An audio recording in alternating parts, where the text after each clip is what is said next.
The Presbytery of Chicago serves almost 30,000 Presbyterians and more than 90 diverse, dynamic congregations in northern Illinois. The denomination recently chose a new executive presbyter, Reverend Susan Krummel, who has served in almost every role in the denomination over the past 25 years. Welcome to Chicago and to Different Drummers, Reverend Krummel. Thank you. Thanks for being here today. Yes. So for those of us who aren't Presbyterians, what exactly is an executive presbyter?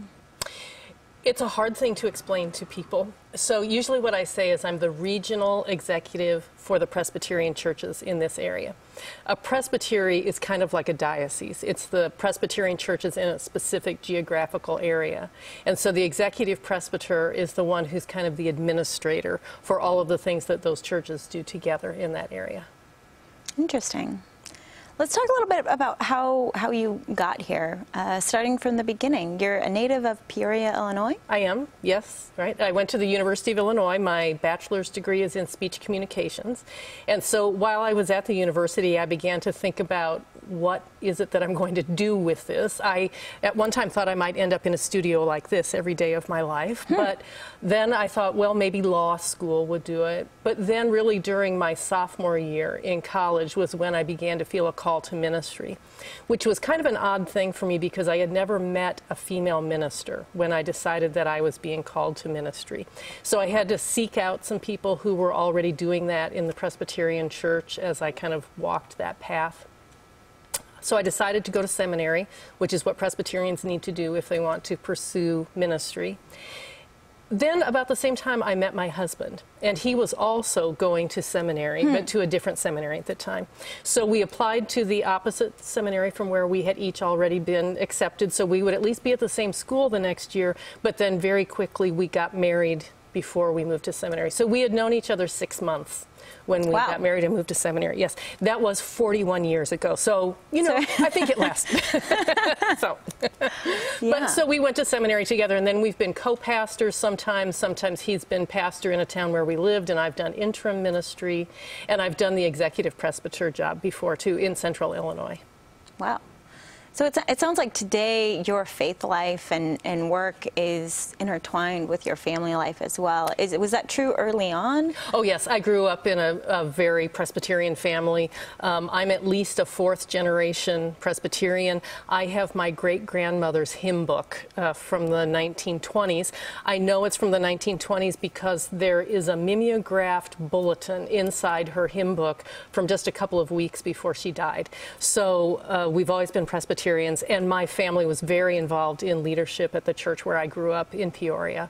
So yes, it's always been just part of who we are. Been a part of your family and your identity. So was there anything in particular you said about sophomore year of college that you felt a call? Was there anything in particular going on in your life at the time, or well, I think, you know, for a lot of 19-year-olds, you're trying to think now, how's this all going to work out? Where am I going to head?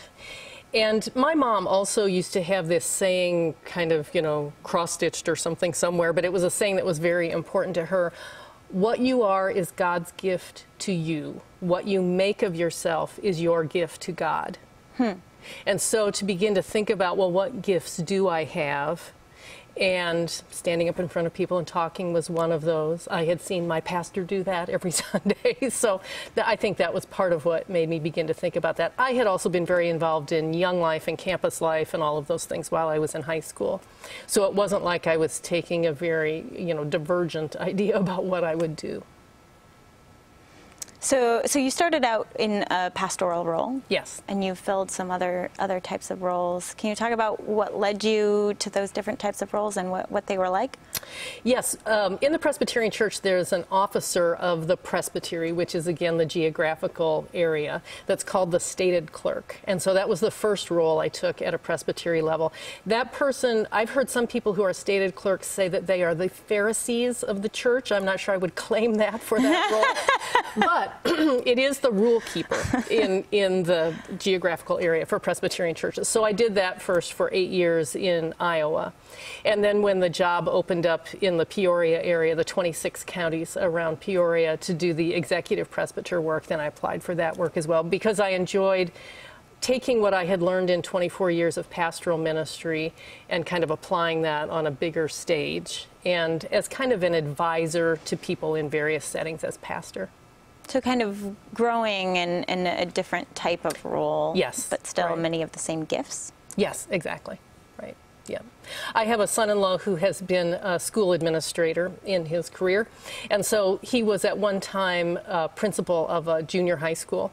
And I used an analogy for him one time to explain what being a Presbyterian executive is like. It's really kind of like being a principal of a really big high school. So the principal doesn't teach in every classroom, but is responsible for what happens in every classroom in a school. So a Presbyterian executive is kind of like that. I'm not the pastor of any of the churches in Chicago, but what happens in all of the churches is related to the work that I do. And what I try to do and what the Presbytery tries to do is help ease the way for pastors and other leaders in churches so that they can really do what God has called them to do. So you talked a little bit about how your family has influenced your faith and in your vocational path. What are some other influences on your faith? Well, I think growing up in the church, it just is a natural part. I can't really imagine not being in worship. Like, I don't really know what people do on Sunday morning other than go to church because I really have never done that. So it has always been kind of an anchor in my life. I do think it's a way as well to kind of make sense out of the world. Both of my daughters were cheerleaders when they were in high school. So we sometimes ended up driving like a van full of boys to a football game because they were going to watch the cheerleaders or something. And one time we were driving an hour and a half to a game, and this young man sitting in the back of the van, my husband and I in the front, leaned forward and said, "I understand you're a pastor. Whenever someone says that to you, you're not really sure what's coming next. You know, you're like, oh, okay." And he said, "Tell me about God." Wow, and that's a big question. Well, so I said, "Well, do you have any church background at all?" He had absolutely none. Never been to church, had no touchstone to start from. So I thought, well, where do I start? And John Calvin, who is a theologian in the history of the Presbyterian Church, kind of started a little bit in like, look around. Do you think this just happened? You know, do you think the world just appeared like this? Don't you think there was some purpose to it, some design to it, some plan to it? So I kind of started there with him. But that is so outside my experience that I wasn't really sure where to start with him to help him have a hook to begin thinking about that. Yeah, that's interesting. So what do you think are the challenges in the church today? Is that what you're saying, a part of it? Where is that hook for people who haven't been involved? Yes, because there are more and more people who just have no concept of what happens inside a church building. And it seems very foreign to them. And so when churches think, well, we're having a visitor Sunday and, you know, we've sent out flyers and we expect people to flock in. Well, why would they? They don't know what happens in there. They don't know what you're going to ask them to do. You might ask them to stand up and introduce themselves or do something that they're not comfortable with because they just have no experience with it. So I think that's one of the reasons churches have to find ways outside of worship to help introduce people to what happens in a church, whether it's a mission outreach to a neighborhood or it's some kind of a fun event that they have or a school, a preschool or something in their building that helps introduce families of those preschoolers to a church building. I think we're called upon to look for ways outside of just offering worship to introduce people to what we stand for and what's important in our lives. Yeah, you know, I think in addition to that piece of just a lack of familiarity of what's going on, something that I feel like I see is people thinking that all churches are there to judge them. Right. Because they've seen people saying that they are Christian, but being very judgmental about parts of people's identities and their experience. How do you think we can combat that? I mean, do you see that? Oh, yes, yes. One of the things I always say to people is, in the Presbyterian Church, in an order of worship, there is almost always a prayer of confession every week. We say a prayer of confession because we need it every week. And part of our theology is that we've all fallen short of the glory of God. Now, how that is played out in people's lives, or even the life of a church, is different in different Presbyterian churches. But certainly that acceptance of the fact that all of us are sinners and that God has saved all of us, not because of who we are, but in spite of who we are, is part of what Presbyterian theology is about. And the Presbyterian Church has looked at some of the issues of ordaining LGBT people. Can you speak a little bit about that? Yes, it was about a 40-year debate in the Presbyterian Church. And so really my entire ministry was spent until the last couple of years with that debate going on in the Presbyterian Church. Over the last several years, the debate has been settled. And so in a Presbyterian church, every local congregation elects its own officers. It is now open for those congregations to decide that they see among people within their congregation the gifts for leadership in that congregation. And there's no longer that bar that used to be there that might separate some of their members from being able to be leaders in the church. So that opened up some new possibilities for people in Presbyterian churches who had been kept away from leadership because of who they were for a long time, and opened up some churches in a new way to their communities as well. And what do you think is the church's role in responding to the divisiveness we've seen in American life recently? That is a hard question to answer. One of the things that a church does that is lacking, I think, in a lot of places in our society now is it brings people of different viewpoints and different ages together in worship. It's also a struggle for pastors and others who plan worship to figure out how are we going to reach people who have such different expectations of what happens. But you could have 5 generations of people in a worship service in a church, and there are very few places in the world right now where you would find 5 generations of people all partaking of the same kind of entertainment almost, but this whatever's going on, partaking of that 5 generations of people together. So I think that's one way we can do it, to remind people that in worship we do cross all of those kinds of generational divides.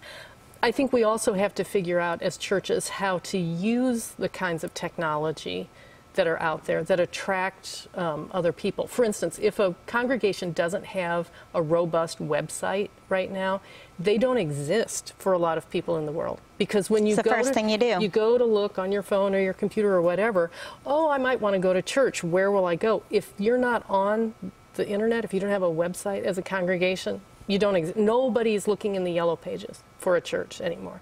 So that's one of the things that we have to encourage churches about too. I don't know. The divisiveness is something that I think is probably evidence of sin, again, in the world, that we characterize other people in a way that divides them from us instead of seeing the similarities that we have and finding ways to work together. And so the first step is bringing people together and helping them see that and to reach out to more people to bring them in. Right. The other thing that has often united people in churches is mission, reaching outside of the congregation itself. So if there are hungry people in your neighborhood, to feed them. If there are people who need a clothing closet, if there are issues that you want to address as a church, sometimes those are things that have brought congregations together too. And again, can go across all kinds of divides, because there are very few Christians who would say, no, they're hungry, I don't care. You know, that doesn't usually go. So that's also a way, I think, of bringing people together. Where are the kids today? Are they in Sunday school? It depends. We have churches in the Presbytery of Chicago that have lots and lots of kids. And then there are churches that have no children around. One of the things I like to tell people is Sunday school never started out, when it started over 100 years ago, to be training for church children. Church children were supposed to learn the faith at home.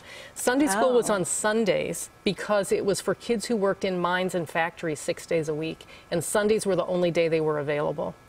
So sometimes we think we have failed because nobody's showing up at 10:15 in the basement of the church on Sunday morning. I think it's our responsibility to go find children where they are, because it's still our call to teach them that they are beloved children of God. And we need to figure out how we can best do that. Instead of complaining about soccer practice and everything else that happens on Sunday, we need to figure out where are they available and how can we go to them and help them learn who they really are. Great. Well, thank you for sharing, Reverend Krummel. Yes. I'm Liz Dunn for Different Drummers in the Greater Chicago Broadcast Ministries. Keep the faith.